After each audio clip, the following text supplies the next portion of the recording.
Assalamualaikum warahmatullahi wabarakatuh. Perkenalkan saya Rizky Amalia, jurusan keperawatan dari Universitas Islam Negeri Alauddin Makassar. Di sini saya akan menjelaskan tentang proposal penelitian saya. Jadi judul proposal penelitian yang saya angkat yaitu hubungan komunikasi terapeutik pada tingkat kecemasan pasien preoperasi. Jadi pertama-tama saya mengucapkan terima kasih kepada dosen pembimbing yang telah membimbing kami dalam membuat proposal di mata kuliah metodologi penelitian. Jadi yang pertama itu ada latar belakang. Prosedur pengobatan dapat menimbulkan kecemasan yang tinggi. Biasanya adalah prosedur pengobatan demam, pengobatan dengan operasi atau pembedahan. Ketakutan atau kecemasan pasien dalam menghadapi pembedahan antara lain adalah takut nyeri, takut terjadi perubahan fisik, tidak berfungsi normal, takut peralatan medis, dan takut operasi gagal. Hasil penelitian tim dokter dan ahli psikologis mengenai penyebab penundaan operasi pada pasien mengumpulkan sebanyak 42% dari 200 pasien yang diamati mengalami penundaan operasi karena faktor psikologis, psikodinamis, dan emosional sebelum operasi. Apabila informasi sebelum operasi yang diberikan atau dijelaskan kepada pasien kurang jelas atau sulit dimengerti, maka kecemasan pasien akan semakin tinggi. Hubungan terapeutik perawat pasien adalah hubungan kerjasama yang ditandai tukar-menukar perilaku, perasaan, pikiran, dan pengalaman dalam membina hubungan yang erat. Berdasarkan WHO pada tahun 2012, bahwa dari tahun ke tahun jumlah pasien operasi mengalami peningkatan. Pada tahun 2012 terdapat 148 juta jiwa di seluruh rumah sakit di dunia yang mengalami tindakan operasi. Sedangkan di Indonesia sebanyak 102 juta jiwa pasien mengalami tindakan operasi.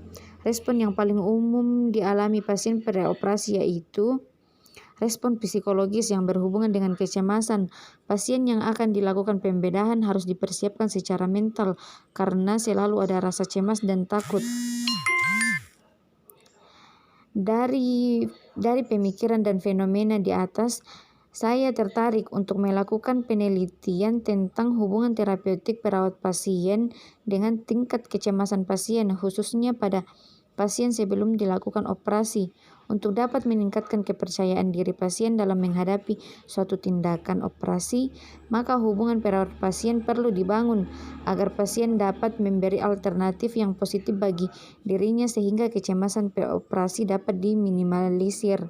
Pengumpulan data dalam penelitian ini, peneliti sebagai pemberi intervensi keperawatan berupa pemberian konseling keperawatan tentang persiapan pasien preoperasi dan mengenali masalah klien dengan pengkajian kepada pasien, membagikan dan mengumpulkan kuesioner.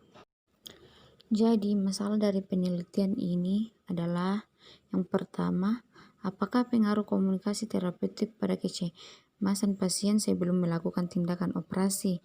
Yang kedua, apakah pasien preoperasi mengetahui tindakan apa yang akan diberikan?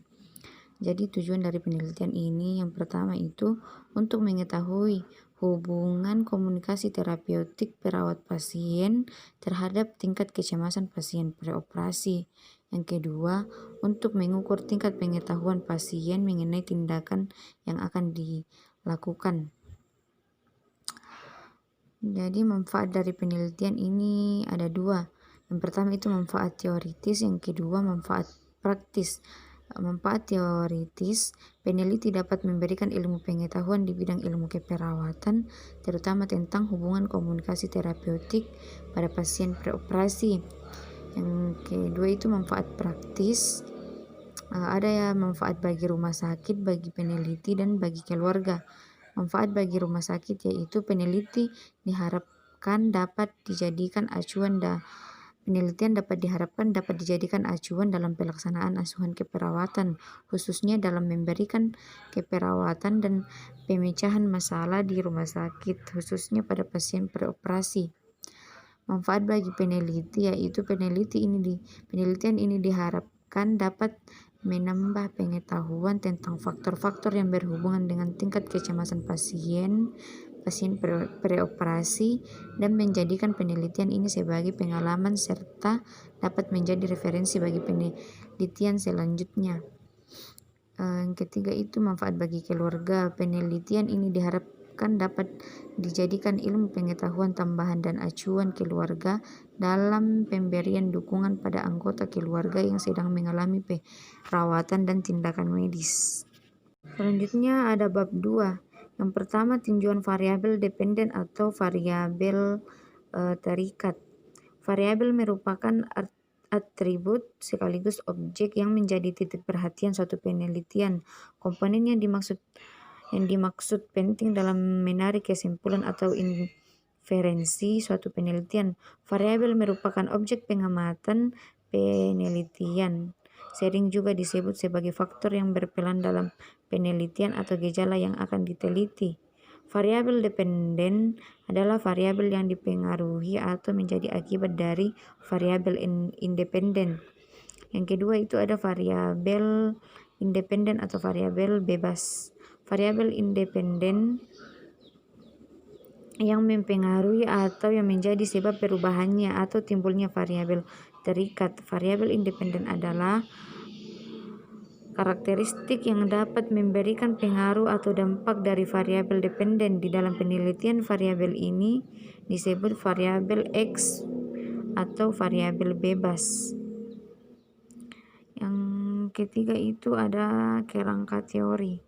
Kerangka teori adalah model konseptual yang berkaitan dengan bagaimana seseorang menyusun teori atau menghubungkan secara logis beberapa faktor yang dianggap penting untuk masalah. Secara singkat, kerangka teori adalah membahas saling ketergantungan antar variabel yang dianggap perlu untuk melengkapi situasi yang akan diteliti.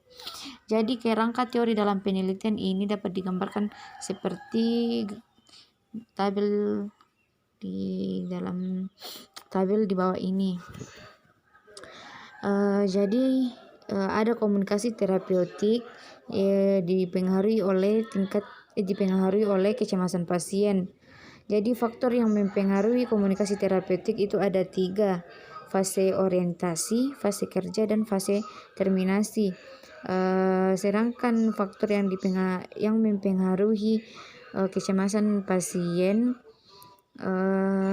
itu ada faktor internal. Faktor internal terbagi atas beberapa, yaitu faktor usia, jenis kelamin, pendidikan, pekerjaan, operasi sebelumnya, dan faktor ekonomi. Yang kedua itu faktor eksternal atau yaitu komunikasi terapeutik. Selanjutnya itu ada kerangka konsep. Kerangka konsep adalah model pendahuluan dari sebuah masalah penelitian dan merupakan refleksi dari hubungan variabel-variabel yang diteliti. Kerangka konsep dibuat berdasarkan literatur dan teori yang sudah ada. Tujuan dari kerangka konsep adalah untuk membimbing dan mengarahkan peneliti serta panduan untuk analisis dan intervensi. Kerangka konsep dalam penelitian ini dapat digambarkan seperti berikut. Variabel independen yaitu komunikasi, sedangkan variabel dependen yaitu terapeutik.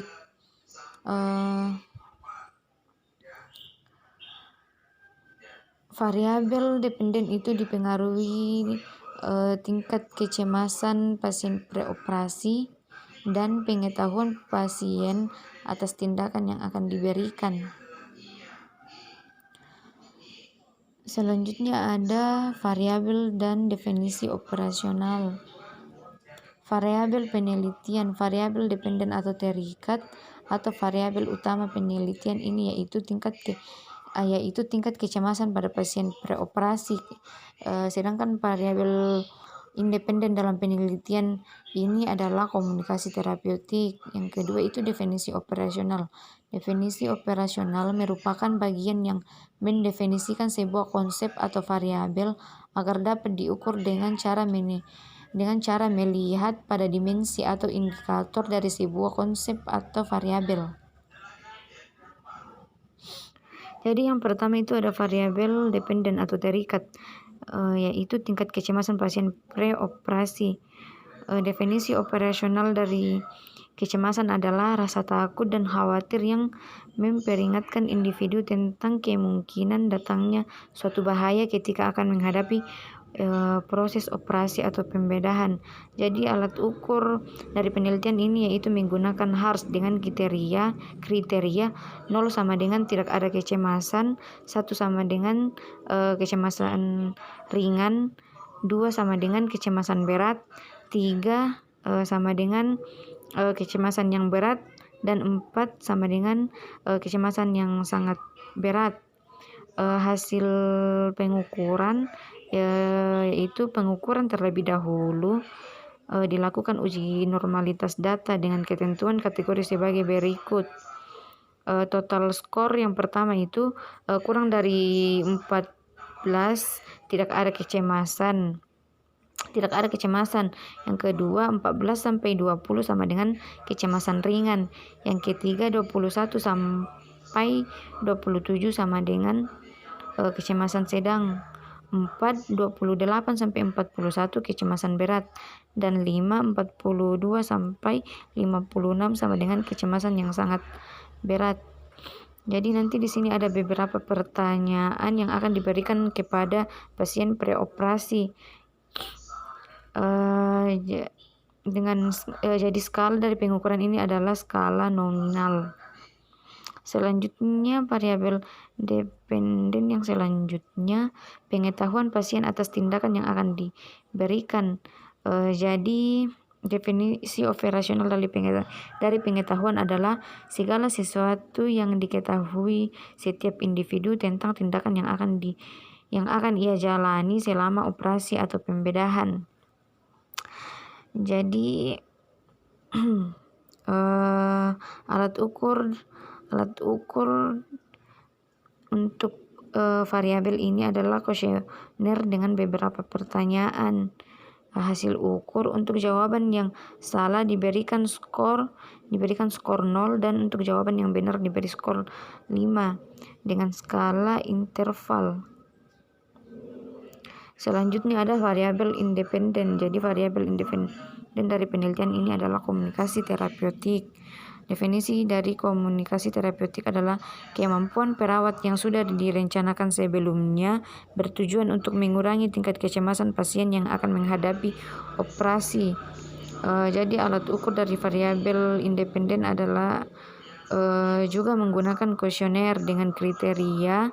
Yang pertama itu jawaban iya sama dengan 1, yang kedua jawaban tidak sama dengan 0. Hasil ukur dari hasil ukur variabel independen adalah skor komunikasi terapeutik menggunakan skala ordinal. Selanjutnya ada bab 3, ada desain penelitian. Desain penelitian adalah rencana peneliti yang terdiri atas beberapa komponen yang menyatu satu sama lain untuk memperoleh data dan fakta dalam rangka menjawab pertanyaan atau masalah penelitian.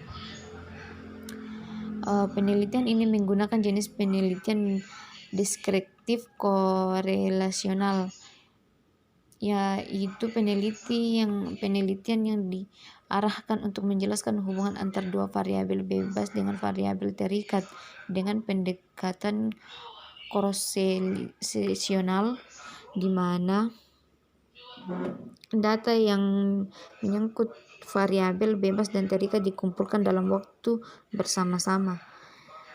Selanjutnya ada populasi, sampel, sampling, dan besar sampel. Yang pertama itu ada populasi. Populasi adalah wilayah generasi yang terdiri dari objek atau subjek yang mempunyai kualitas dan karakteristik tertentu yang ditetapkan oleh peneliti untuk dipelajari dan kemudian ditarik kesimpulan. Jadi populasi dalam penelitian ini adalah seluruh pasien preoperasi di Rumah Sakit Umum Daerah Laki Padada Tanah Toraja. Kemudian sampel. Sampel adalah sebagian yang sama dengan populasi dari keseluruhan objek yang diteliti dianggap mewakili seluruh populasi. Sampel dalam penelitian ini adalah pasien preoperasi di Rumah Sakit Umum Daerah Laki Padada Tanah Toraja dengan menggunakan teknik total sampling dengan kriteria induksi pasien yang bersedia berpartisipasi dalam penelitian, pasien dalam keadaan sadar, dan pasien dengan umur 18 sampai 50 tahun. Selanjutnya ada kriteria eksklusi. Kriteria eksklusi yang pertama pasien yang tidak bersedia berpartisipasi, yang kedua pasien yang tidak mampu memahami isi dari pertanyaan kuesioner, yang ketiga pasien dalam keadaan gawat darurat, yang keempat pasien yang mengalami nyeri hebat yang tidak terkontrol ketika akan mengalami operasi. Selanjutnya ada sampling. Teknik sampling merupakan suatu proses seleksi sampel yang digunakan dalam penelitian dari populasi yang sudah ada sehingga sebuah sampel akan mewakili keseluruhan yang ada. Teknik sampling yang digunakan dalam penelitian ini adalah purposive sampling, yaitu suatu teknik penetapan sampel dengan cara memilih sampel di antara populasi sesuai dengan yang dikehendaki peneliti, sehingga sampel tersebut dapat mewakili karakteristik populasi yang telah dikenal sebelumnya. Selanjutnya ada besar sampling. Teknik sampling dalam penelitian ini adalah accidental sampling, yaitu berdasarkan klien yang datang di Rumah Sakit Umum Daerah Laki Padada Tanah Toraja yang akan mengalami operasi. Teknik pengumpulan sampel menggunakan rumus Selfion seperti yang digambar di sini. Kemudian instrumen penelitian dalam penelitian ini menggunakan HALS dan kuesioner, di mana dalam HALS merupakan daftar yang berisi pertanyaan tentang tingkat kecemasan pasien dan dengan memberikan angka dari 0 sampai 4 sesuai dengan tingkat kecemasan yang dirasakan responden. Sedangkan dalam pengisian kuesioner berisi beberapa pertanyaan mengenai pengetahuan tentang tindakan yang akan diberikan dan komunikasi terapeutik yang akan diberikan perawat. Yang keempat itu adalah metode pengumpulan data. Pengumpulan data dilakukan dengan menggunakan kuesioner, dilakukan dengan cara peneliti berkunjung ke Rumah Sakit Umum Daerah Laki Padada Tanah Toraja. Data yang diambil adalah data primer, yaitu data yang diperoleh secara langsung dari responden dengan menggunakan instrumen alat pengambilan data berupa kuesioner. Responden diminta untuk menjawab pertanyaan yang ada di daftar kuesioner. Kelima itu ada analisis data. Pada penelitian ini menggunakan analisis bivariate, yaitu analisis yang dilakukan terhadap dua variabel yang diduga saling berhubungan untuk mengetahui hubungan tindakan persiapan perawat preoperasi dengan tindakan kecemasan pasien di Rumah Sakit Umum Laki Padada Tanah Toraja, di mana kedua variabel dengan skala ukur nominal dan ordinal, sehingga perhitungan menggunakan rumus chi-square. Selanjutnya ada etika penelitian. Sebelum melakukan penelitian, peneliti memperhatikan etika dalam penelitian karena merupakan masalah yang sangat penting, mengingat penelitian ini berhubungan langsung dengan manusia yang mempunyai hak asasi dalam kaitan penelitian. Sebelum meminta persetujuan dari responden, peneliti memberikan penjelasan tentang penelitian yang akan dilakukan. Adapun bentuk etika penelitian yang penting dilakukan yaitu yang pertama ada informed consent. Info consent merupakan bentuk persetujuan antara peneliti dengan responden penelitian dengan memberikan lembaran persetujuan. Yang kedua, tanpa nama. Penelitian dilakukan dengan cara meminta responden untuk tidak menuliskan nama terang pada lembar persetujuan menjadi responden dan kuesioner. Ketiga, kerahasiaan. Kerahasiaan informasi yang telah dikumpulkan dari responden dijamin kerahasiaannya oleh peneliti. Responden diberikan jaminan bahwa data yang diberikan tidak akan berdampak kondait dan pekerjaan. Data yang sudah diperoleh oleh peneliti disimpan dan dipergunakan hanya untuk pelaporan penelitian ini. Keempat, manfaat dan kerugian. Peneliti harus memberikan keuntungan dan peneliti harus memperhatikan keuntungan dan kerugian yang bisa ditimbulkan oleh responden. Keuntungan bagi responden adalah responden dapat mengetahui bagaimana mempersiapkan baik fisik maupun mental untuk menghadapi operasi sehingga menekan terjadinya kecemasan. Penelitian merupakan upaya untuk mewujudkan ilmu pengetahuan, kesejahteraan, martabat, dan peradaban manusia serta terhindar dari segala sesuatu yang menimbulkan kerugian atau membahayakan subjek penelitian atau masyarakat pada umumnya. Penelitian ini diharapkan memberikan manfaat pada peneliti. Yang etika penulisan yang terakhir itu ada keadilan dan keterbukaan. Prinsip keterbukaan perlu dijaga oleh peneliti dengan kejujuran, keterbukaan, dan kehati-hatian. Untuk itu lingkungan penelitian dikondisikan sehingga memenuhi prinsip keterbukaan, yaitu dengan menjelaskan prosedur penelitian dan pembedahan gender, agama, etis, dan sebagainya. Jadi mungkin itu saja dari proposal penelitian yang dapat saya jelaskan. Lebih dan kurangnya mohon dimaafkan. Assalamualaikum warahmatullahi wabarakatuh.